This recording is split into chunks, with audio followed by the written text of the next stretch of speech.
ভালোবাসায় ভাষা শহীদদের স্মরণ করছে জাতি। শহীদ মিনারে রাষ্ট্রপতি, প্রধানমন্ত্রী, বিরোধী দলীয় নেতার শ্রদ্ধা সর্বস্তরের ঢল। বিশ্বজুড়ে পালিত হচ্ছে আন্তর্জাতিক মাতৃভাষা দিবস। ভাষা সংরক্ষণে বৈশ্বিক উদ্যোগের ঘোষণা ইউনেস্কোর। প্রধানমন্ত্রীর কার্যালয়ে প্রথম অফিস করলেন তারেক রহমান। ধর্মীয় ও সামাজিক সম্প্রীতি সভা, ঈদের আগেই ইমাম মুয়াজ্জিনদের সম্মানী দেওয়ার ঘোষণা। এবং রাজধানীতে জমজমাট ইফতার বাজার। বাড়তি দাম নিয়ে নাখোশ রোজাদাররা, স্বাস্থ্যসম্মত ইফতার নিশ্চিতের তাগিদ।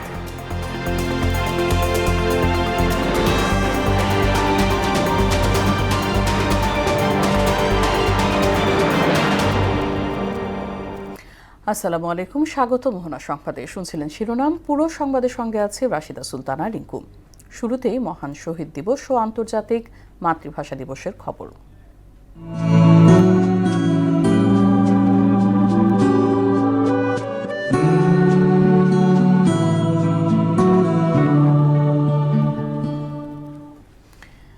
একুশের প্রথম প্রহরে ভাষা আন্দোলনের শহীদদের প্রতি শ্রদ্ধা জানিয়েছেন রাষ্ট্রপতি মোহাম্মদ শাহাবুদ্দিন ও প্রধানমন্ত্রী তারেক রহমান। আন্তর্জাতিক মাতৃভাষা দিবস ও শহীদ দিবস উপলক্ষে রাত 12টা 1 মিনিটে শহীদ বেদিতে পুষ্পস্তবক অর্পণ করেন তারা। পরে সাংবাদিকদের সঙ্গে আলাপে একুশের চেতনা ধারণ করে আগামীতে বৈষম্যহীন সমাজ গড়ার প্রত্যয় জানান এলজিআরডি মন্ত্রী মির্জা ফখরুল ইসলাম আলমগীর। তানজিদ ভুঁইয়াকে সঙ্গে নিয়ে আরও জানাচ্ছেন নাজমুল ইসলাম। 21 ফেব্রুয়ারির প্রথম প্রহরে কেন্দ্রীয় শহীদ মিনারে ভাষা আন্দোলনের শহীদদের প্রতি শ্রদ্ধা নিবেদন করেন রাষ্ট্রপতি মোহাম্মদ শাহাবুদ্দিন ও প্রধানমন্ত্রী তারেক রহমান। প্রথমে পুষ্পস্তবক অর্পণ করেন রাষ্ট্রপতি মোহাম্মদ শাহাবুদ্দিন। এ সময় ভাষা শহীদদের স্মরণে দাঁড়িয়ে নীরবতা পালনের পাশাপাশি দোয়া মোনাজাতে অংশ নেন তিনি। এরপর শ্রদ্ধা জানান প্রধানমন্ত্রী তারেক রহমান। পুষ্পস্তবক অর্পণ শেষে ভাষা শহীদদের জন্য দোয়া মোনাজাতে অংশ নেন তিনি। পরে বাংলাদেশ জাতীয়তাবাদী দল বিএনপির পক্ষ থেকে পুষ্পস্তবক অর্পণ করেন তারেক রহমান। এ সময় মন্ত্রিসভার সদস্যরা উপস্থিত ছিলেন। এরপর প্রয়াত রাষ্ট্রপতি জিয়াউর রহমান ও সাবেক প্রধানমন্ত্রী বেগম খালেদা জিয়ার পক্ষ থেকে পরিবারের সদস্যদের নিয়ে ভাষা শহীদদের প্রতি শ্রদ্ধা জানান তারেক রহমান। পরে 3 বাহিনীর প্রধানরাও ভাষা শহীদদের প্রতি শ্রদ্ধা জানান। কেন্দ্রীয় শহীদ মিনারে সাংবাদিকদের সঙ্গে কথা বলেন বিএনপি মহাসচিব ও এলজিআরডি মন্ত্রী মির্জা ফখরুল ইসলাম আলমগীর। একুশের চেতনা ধারণ করে আগামীতে বৈষম্যহীন সমাজ গড়ার প্রত্যয়ে তিনি বলেন, একুশের যেটা মূল চেতনা ছিল যে সত্যিকার অর্থেই বাংলাদেশে একটি বৈষম্যহীন একটা সমাজ, একটা রাষ্ট্র গঠন করা, সেই চেতনার ভিত্তিতে আমরা আগামী দিনে এগিয়ে যাব। সাম্য এবং মানবিক বাংলাদেশ গঠনে বিএনপি কাজ করবে বলেও জানান মির্জা ফখরুল ইসলাম আলমগীর। জনগণের যে প্রত্যাশা আগামী দিনগুলোর জন্য, গণতান্ত্রিক সরকারের জন্য একটা বাংলাদেশে একটি সত্যিকার অর্থেই একটা ইনসাফের উপর ভিত্তি করে একটা গণতান্ত্রিক সমাজ গড়ে তোলার। নাজমুল ইসলাম, মোহনা সংবাদ, ঢাকা। এদিকে 21শে ফেব্রুয়ারি আন্তর্জাতিক মাতৃভাষা দিবস উপলক্ষে জামাত আমির ও সংসদের বিরোধী দলীয় নেতা ডক্টর শফিকুর রহমানের নেতৃত্বে ভাষা শহীদদের প্রতি শ্রদ্ধা জানিয়েছেন 11 দলীয় জোটের সংসদ সদস্যরা। রাষ্ট্রপতি ও প্রধানমন্ত্রী সহ 3 বাহিনীর প্রধানদের শ্রদ্ধা নিবেদনের পর শহীদ বেদিতে পুষ্পস্তবক অর্পণের মাধ্যমে শ্রদ্ধা জানান বিরোধী দলের সংসদ সদস্যরা। এ সময় বিরোধী দলীয় হুইপ ও এনসিপি আহ্বায়ক নাহিদ ইসলাম, সংসদ সদস্য হাসনাত আবদুল্লাহ, এটিএম আজাহার সহ জোটের সংসদ সদস্যরা উপস্থিত ছিলেন। শ্রদ্ধা নিবেদন শেষে ভাষা শহীদদের রুহের মাগফিরাত কামনায় মোনাজাতে অংশ নেন জামাত সহ 11 দলের নেতারা। ভাষা শহীদদের প্রতি শ্রদ্ধা জানাতে 21শে ফেব্রুয়ারির ভোর থেকে সর্বস্তরের মানুষের ঢল নামে কেন্দ্রীয় শহীদ মিনারে। বিভিন্ন রাজনৈতিক, সামাজিক, সাংস্কৃতিক সংগঠনের পক্ষ থেকে শ্রদ্ধা জানানো হয়। সব ক্ষেত্রে বাংলা ভাষা প্রচলনের দাবি জানান সাধারণ মানুষ। বিস্তারিত বিজন কুমারের প্রতিবেদনে। আন্তর্জাতিক মাতৃভাষা দিবস উপলক্ষে কেন্দ্রীয় শহীদ মিনারে ভাষা শহীদদের স্মরণে ফুল দিয়ে শ্রদ্ধা জানান সর্বস্তরের মানুষ। রাষ্ট্রপতি ও প্রধানমন্ত্রী শ্রদ্ধা জানানোর পর উন্মুক্ত করে দেয়া হয় শহীদ মিনার চত্বর। তখন থেকেই বিভিন্ন রাজনৈতিক দল, সামাজিক সংগঠন সহ বিভিন্ন শ্রেণী পেশার মানুষ বেদিতে ফুল দিয়ে গভীর শ্রদ্ধা ও ভালোবাসায় স্মরণ করে ভাষা শহীদদের। ভাষা শহীদদের প্রতি শ্রদ্ধা জানাতে সব পথ যেন এসে ঠেকে শহীদ মিনারে। ভাষা শহীদ সালাম, রফিক, জব্বার, বরকতদের প্রাণের বিনিময়ে পাওয়া বাংলা ভাষার মর্যাদা সমুন্নত রাখতে অঙ্গীকার করেন সাধারণ মানুষ। পৃথিবীতে একমাত্র ভাষা বাংলা ভাষা, যার জন্য মানুষ জীবন দিয়েছে। এই ভাষাকে সংরক্ষণ করাটা আমাদের পবিত্র দায়িত্ব। আমি এত সহজে হতাশ হতে চাই না যে না, এত ভাষার ভিড়ে, এত চ্যানেলের ভিড়ে, এত বিদেশি আগ্রাসনের ভিড়ে বাংলা হারিয়ে যাচ্ছে। বাংলা তার অবস্থান ধরে রেখেছে। এই ফার্স্ট টাইম আমি ঢাকায় উদযাপন করছি যে 21 ফেব্রুয়ারি, আমার খুব ভালো লাগতেছে। সর্বস্তরে বাংলা ভাষার প্রচলনের পাশাপাশি ভাষার শুদ্ধতা রক্ষায় সরকারকে পদক্ষেপ নেওয়ার দাবি তাদের। এখনো কিছু কিছু জায়গায় দেখছি বাংলা বাদ দিয়ে অন্যান্য ভাষায় লেখা হচ্ছে। আমাদের দাবি সর্বস্তরে বাংলা ভাষা চালু হোক। ভাষার মধ্যে কটূক্তি, গালিগালাজ, অন্যের নামে হিংসা, বিদ্বেষ এসব না করে যাতে বাংলা ভাষার সৌন্দর্যটা বজায় রাখতে পারি। আমরা বাংলা ভাষাকে যতটা না ভালোবাসি ততটা ভালোবাসি আমরা ইংলিশকে। বাংলাদেশের সংস্কৃতিকে সমৃদ্ধ উল্লেখ করে আন্তর্জাতিক মাতৃভাষা দিবসে ভাষা শহীদদের প্রতি শ্রদ্ধা জানান ভিনদেশী একটি পরিবার। Today we are very happy to be here and we're honored to experience and witness you have this celebration to preserve your language. In return, we should celebrate the people who have lost their lives to protect the country and the language and the mother tongue. এছাড়া political reports ফোরামের PRF এর উদ্যোগে ভাষা শহীদদের প্রতি শ্রদ্ধা নিবেদন করেন নেতারা। ঐশী আলম, মোহনা সংবাদ, ঢাকা। বিশ্বজুড়ে পালিত হচ্ছে আন্তর্জাতিক মাতৃভাষা দিবস। ভারত, রাশিয়া, পর্তুগাল, সংযুক্ত আরব আমিরাত সহ কয়েকশো দেশে পালন করা হয় এই দিবসটি। এদিকে মাতৃভাষা দিবস পালন শেষে ভাষা সংরক্ষণে বৈশ্বিক উদ্যোগের ঘোষণা দিয়েছে ইউনেস্কো। ঐশী আলমের ডেস্ক রিপোর্ট। 21শে ফেব্রুয়ারি মহান শহীদ ও আন্তর্জাতিক মাতৃভাষা দিবসে বাংলাদেশের মানুষকে শুভেচ্ছা জানিয়েছেন ঢাকায় নিযুক্ত মার্কিন রাষ্ট্রদূত ব্রেন্ট ক্রিস্টেনসেন। বাংলায় দেয়া এক ভিডিও বার্তায় তিনি বলেন, 21 বিশ্বের প্রতিটি মানুষকে নিজের ভাষায় কথা বলা ও নিজের ইতিহাস মনে রাখতে শেখায়। যুক্তরাষ্ট্রের পক্ষ থেকে বাংলাদেশের মানুষের প্রতি সংহতি জানান তিনি। এদিকে ইউনেস্কোতে আন্তর্জাতিক মাতৃভাষা দিবস পালন করা হয়েছে। সংস্থাটির সদর দপ্তরে আয়োজিত বর্ণাঢ্য অনুষ্ঠানে মাতৃভাষা সংরক্ষণ ও প্রসারে নতুন পরিকল্পনা গ্রহণের ঘোষণা দিয়েছেন নবনিযুক্ত পরিচালক ডক্টর খালেদ আল এনানী। তিনি বলেন, শিক্ষা জীবনী তরুণ প্রজন্মের জন্য মাতৃভাষা ও বহু ভাষাবাদ চর্চার উপযুক্ত সময়। সংযুক্ত আরব আমিরাতের আবুধাবিতে বাংলাদেশ দূতাবাসে যথাযোগ্য মর্যাদায় শহীদ ও আন্তর্জাতিক মাতৃভাষা দিবস উদযাপন করা হয়েছে। রাষ্ট্রদূতের নেতৃত্বে প্রভাত ফেরি শেষে অস্থায়ী শহীদ মিনারে পুষ্পস্তবক অর্পণ করা হয়। পর্তুগালের রাজধানী লিসবনে বাংলাদেশ দূতাবাসের উদ্যোগ এবং প্রবাসীদের স্বতঃস্ফূর্ত অংশগ্রহণে দিবসটি উপলক্ষে দিনব্যাপী কর্মসূচির আয়োজন করা হয়। প্রবাসে বাংলা ভাষা ও সংস্কৃতি চর্চা অব্যাহত রাখার দৃঢ় প্রত্যয় ব্যক্ত করেন আলোচকরা। রাশিয়ার উফা শহরে যথাযোগ্য মর্যাদা ও উৎসাহে আন্তর্জাতিক মাতৃভাষা দিবস পালন করেছে বাংলাদেশি শিক্ষার্থীরা। দিবসটি উপলক্ষে আলোচনা সভা, সাংস্কৃতিক অনুষ্ঠান এবং শহীদদের স্মরণে শ্রদ্ধা নিবেদন করা হয়। যথাযথ মর্যাদায় কলকাতা সহ ভারতের বিভিন্ন প্রদেশে পালিত হয় আন্তর্জাতিক মাতৃভাষা দিবস। দেশটিতে থাকা সকল বাংলাদেশি দূতাবাস ও সহকারী দূতাবাসগুলোতে পতাকা উত্তোলন করে অর্ধনমিতকরণের মাধ্যমে দিনের কার্যক্রম শুরু হয়। ঐশী আলম, মোহনা সংবাদ। দর্শক, ফিরে যাচ্ছে বিজন কুমারের রিপোর্টে।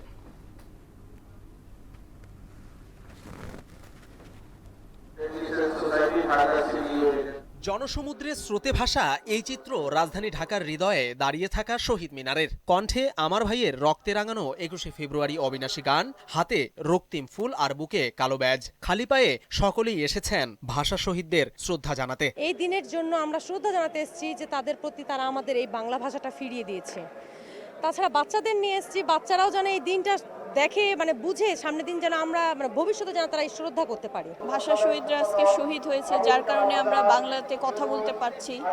আমরা যে কথা বলছি ওনাদের ত্যাগের বিনিময়ে। প্রভাত ফেরির মধ্য দিয়ে জনতার ঢেউ আছড়ে পড়ে শহীদ মিনারে। ভোরের প্রথম আলোয় মাতৃভাষার অধিকার প্রতিষ্ঠার ৭৪ বছর আগের সেই আন্দোলনের দিনটি আবার ফিরে পেল বাঙালি জাতি। সকলের মুখে গৌরব অহংকারের কথা। তবে অনেকেই হতাশ, প্রতিষ্ঠান থেকে শুরু করে বিলবোর্ডে ইংরেজি ভাষার আধিপত্যে। আমাদের সম্মান জানানোর জন্য হলেও বাংলাদেশের অভ্যন্তরে সমস্ত কিছু যে ওয়ার্ড শব্দগুলো ব্যবহার করি সেখানে অবশ্যই বাংলাটা আমাদের ব্যবহার করা উচিত। এই সরকার মানে আমাদের বিএনপি সরকার আসার পরে আমি আশাবাদী যে এরপরে হয়তো সেই সুশৃঙ্খলতাটা ফিরে আসবে। এদিকে শুধু ইংরেজি ভাষার আধিপত্য নয়, জুতা হাতে শহীদ বেদিতে ওঠা নিয়েও প্রশ্ন তুলছেন কেউ কেউ। আবার অনেকেই মনে করছেন ভাষা আর স্বাধীনতা সংগ্রামের আন্দোলন গুলিয়ে ফেলছে নতুন প্রজন্ম। শহীদ মিনারে আপনি কি খেয়াল করছেন কি না দেখেন তো, কতজন মানে বলে না যে আমরা শ্রদ্ধা জানাতে আসছি, সবাই স্যান্ডেল পরুক। ৭১-এর যে শহীদ আর যে ৫২-৫২-র যে শহীদ, এটা একটা গুলিয়ে ফেলছে আমাদের জেনারেশন। তারা বুঝতে পারছে না ভাষার অধিকার এবং ৭১ রক্তদের অধিকার দুটো ভিন্ন বিষয় ছিল। ভালোভাবে বাংলাটা চর্চা করতে পারি এবং বাচ্চাদের বাংলাটা শেখাতে পারি। বাংলা ভাষার সঠিক মর্যাদা পেলে সার্থক হবে ভাষা সৈনিকদের আত্মত্যাগ, এমনটাই মনে করছেন শ্রদ্ধা জানাতে আসা সর্বস্তরের মানুষ। বিজন কুমার, মোহনা সংবাদ, ঢাকা। প্রথমবারের মতো তেজগাঁও কার্যালয়ে অফিস করলেন প্রধানমন্ত্রী তারেক রহমান। সকাল 10টার দিকে প্রধানমন্ত্রী কার্যালয়ে তাকে স্বাগত জানান কর্মকর্তা কর্মচারীরা। এরপর আন্তর্জাতিক মাতৃভাষা দিবস উপলক্ষে ডাক টিকিট উন্মোচন করেন প্রধানমন্ত্রী। এছাড়া ধর্মীয় ও সামাজিক সম্প্রীতি সুদৃঢ়করণ বিষয়ক এক সভায় সভাপতিত্ব করেন সরকার প্রধান। শামীমুজ্জামান চৌধুরীর রিপোর্ট। প্রথমবারের মতো রাজধানীর তেজগাঁওয়ের নিজ কার্যালয়ে যান প্রধানমন্ত্রী তারেক রহমান। সকাল 10টা 10 তেজগাঁওয়ে প্রধানমন্ত্রীর কার্যালয়ে তাকে স্বাগত জানান মুখ্য সচিব ABM আব্দুস সাত্তার ও অতিরিক্ত প্রেস সচিব আতিকুর রহমান রুমন। দীর্ঘ সময় পর তেজগাঁওয়ে কার্যালয়ে সরকার প্রধানের এই প্রত্যাবর্তনকে কেন্দ্র করে সংশ্লিষ্ট কর্মকর্তাদের মধ্যে ব্যাপক উৎসাহ উদ্দীপনা লক্ষ্য করা যায়। প্রধানমন্ত্রী সেখানে কর্মরত বিভিন্ন স্তরের কর্মকর্তা কর্মচারীদের সঙ্গে কুশল বিনিময় করেন। এছাড়া ধর্মীয় ও সামাজিক সম্প্রীতি সুদৃঢ়করণ বিষয়ক এক সভায় সভাপতিত্ব করেন তারেক রহমান। মন্ত্রিপরিষদ কক্ষে অনুষ্ঠিত এই সভায় উপস্থিত ছিলেন মন্ত্রী, প্রতিমন্ত্রী ও সংশ্লিষ্ট ঊর্ধ্বতন কর্মকর্তারা। দাপ্তরিক কাজ শুরু করার আগে প্রধানমন্ত্রীর কার্যালয় চত্বরে একটি স্বর্ণচাপা ফুলের চারা রোপণ করেন সরকার প্রধান। বৃক্ষরোপণ শেষে মহান আল্লাহর দরবারে শুকরিয়া আদায় করে বিশেষ মোনাজাতে অংশ নেন তিনি। স্মারক ডাক টিকিট উন্মোচন শেষে প্রধানমন্ত্রী সংশ্লিষ্ট কর্মকর্তাদের সঙ্গে সংক্ষিপ্ত মতবিনিময় করেন এবং দেশের গুরুত্বপূর্ণ প্রশাসনিক বিষয়ে প্রয়োজনীয় দিক নির্দেশনা প্রদান করেন সরকার প্রধান। শামীমুজ্জামান চৌধুরী, মোহনা সংবাদ, ঢাকা। নির্বাচনী প্রতিশ্রুতি বাস্তবায়নের অংশ হিসেবে ইমাম মুয়াজ্জিনদের সম্মানী ভাতা দেবে সরকার। তবে সম্মানীর পরিমাণ এখনও নির্ধারণ করা হয়নি। ঈদের আগে কয়েকটি এলাকায় এই কার্যক্রম শুরু হবে বলে জানিয়েছেন প্রধানমন্ত্রীর উপদেষ্টা মাহদি আমিন। দুপুরে প্রধানমন্ত্রীর কার্যালয়ের গেটে সাংবাদিকদের এসব তথ্য জানান তিনি। তেজগাঁয় প্রথম দিনের অফিসে প্রধানমন্ত্রী তারেক রহমান কর্মকর্তাদের নানা দিক নির্দেশনা দেন বলেও জানান মাহদি আমিন। সম্মানিত খতিব সাহেব, সম্মানিত ইমাম সাহেব এবং সম্মানিত মুয়াজ্জিন সাহেব সহ অন্যান্য ধর্মের যারা রয়েছেন সেসব ধর্মগুরুদের জন্য আমাদের একটা প্রতিশ্রুতি ছিল যে মাসিক সম্মানী এবং উৎসব ভাতা প্রদান করা হবে এবং মাননীয় প্রধানমন্ত্রীর নির্দেশে একটি সিদ্ধান্ত গৃহীত হয়েছে যে ইনশাআল্লাহ এই ঈদের আগেই আমরা এটি পর্যায়ক্রমে শুরুর যে প্রস্তুতি সেটি সম্পন্ন করে কিছু কিছু জায়গায় ইনশাআল্লাহ সম্মানিত খতিব সাহেবদের, ইমাম সাহেবদের এবং মুয়াজ্জিন সাহেবদেরকে একটি সম্মানী প্রদান করব ইনশাআল্লাহ। যারা দেশ গড়ার ক্ষেত্রে বাধা দেবে তারা দেশের শত্রু হিসেবে পরিণত হবে বলে মন্তব্য করেছেন পানি সম্পদ মন্ত্রী শহীদ উদ্দিন চৌধুরী আনি। সকালে আন্তর্জাতিক মাতৃভাষা দিবস উপলক্ষে লক্ষ্মীপুর কেন্দ্রীয় শহীদ মিনারে ভাষা শহীদদের শ্রদ্ধা জানাতে এসে তিনি একথা বলেন। এ সময় তিনি আরও বলেন, মব কালচার থেকে বেরিয়ে এসে সরকার এবং দেশকে সহযোগিতা করা উচিত। কেউ যদি এর বাহিরে গিয়ে কিছু বলতে চায় তার দায় দায়িত্ব তাকেই নিতে হবে।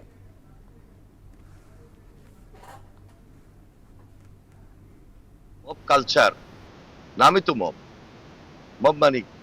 মব মানে এটা এমন একটা পরিবেশ পরিস্থিতি ক্রিয়েট করা।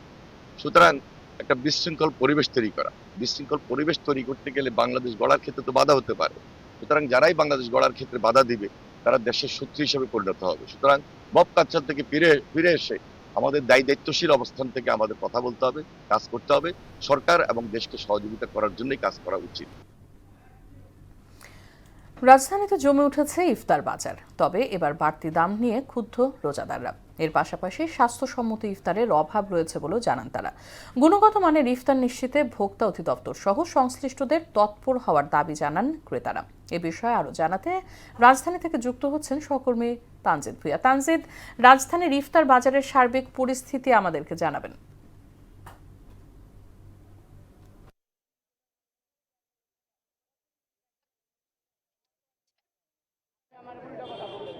জি রিঙ্কু, ধন্যবাদ আপনাকে।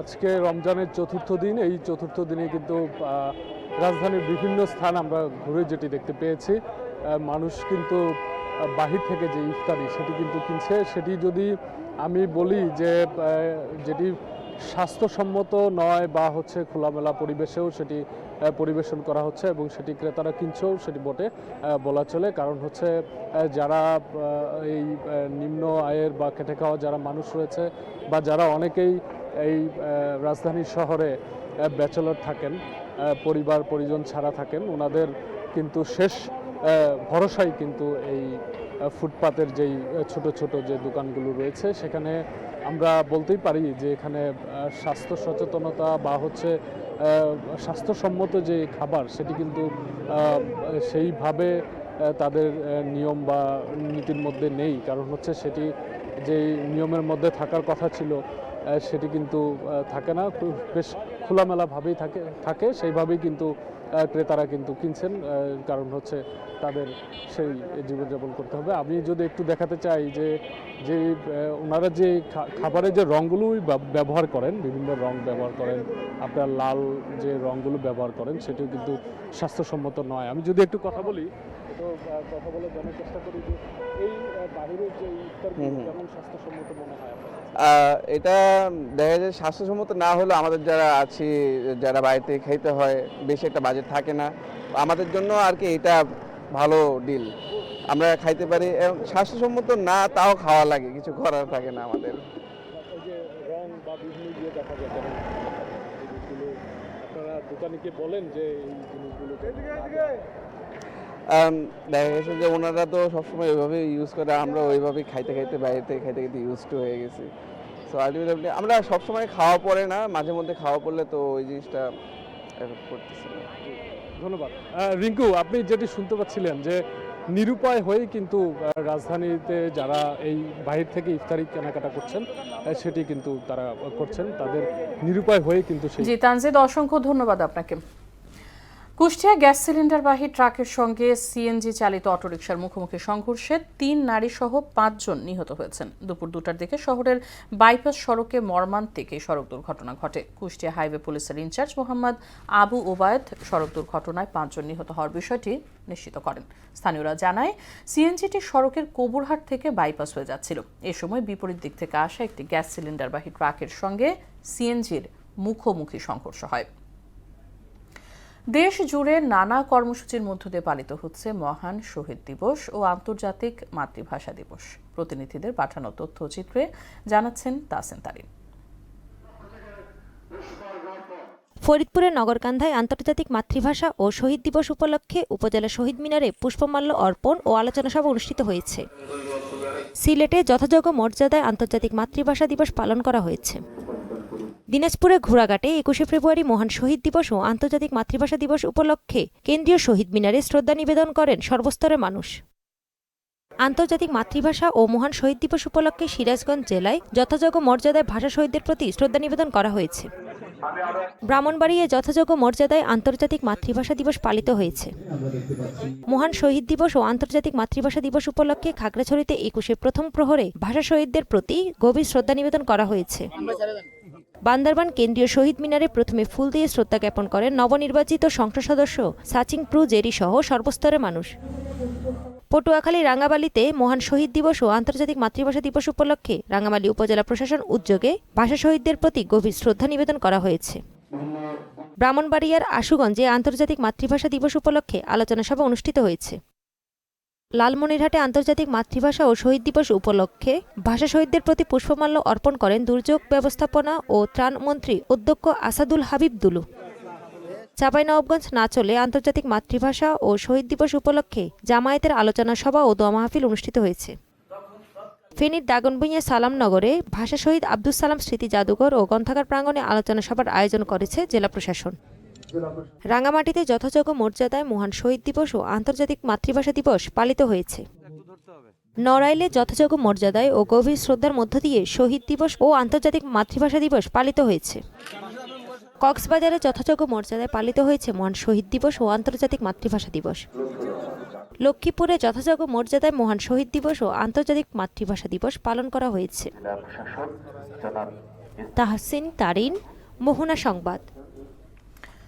আন্তর্জাতিক প্রসঙ্গ। মার্কিন প্রেসিডেন্ট ডোনাল্ড ট্রাম্পের শুল্ক নীতি বাতিল করে দিয়েছে মার্কিন সুপ্রিম কোর্ট। এই প্রতিক্রিয়ায় ক্ষুব্ধ হয়ে তিনি বলেন, সর্বোচ্চ আদালতের এই রায় অপমানজনক। এদিকে গাজার পুনর্গঠনে প্রস্তাবিত আন্তর্জাতিক ইন্টারন্যাশনাল স্ট্যাবিলাইজেশন ফোর্সের জন্য সেনা পাঠানোর প্রতিশ্রুতি দিয়েছে 5টি দেশ। খেলার খবর, ক্রিকেট। টি-20 বিশ্বকাপের সুপার 8-এর ম্যাচে পাকিস্তানের বিপক্ষে সন্ধ্যায় মাঠে নামছে নিউজিল্যান্ড। কলম্বোর প্রেমাদাসা স্টেডিয়ামে ম্যাচ শুরু সন্ধ্যা 7:30টায়।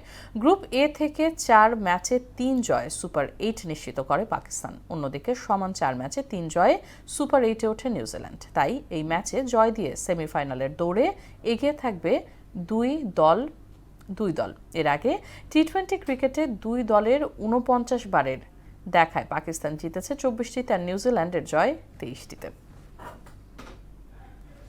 এই ছিল সংবাদে। পরবর্তী সংবাদ রাত 9টায়। এর আগে সন্ধ্যা 7টায় দেখবেন সংবাদ এক নজরে। মোহনার সবশেষ খবর জানতে ভিজিট করুন www.mohana.tv। সংবাদ দেখতে পারেন ফেসবুক ও ইউটিউবে। সঙ্গে থাকার জন্য ধন্যবাদ সবাইকে।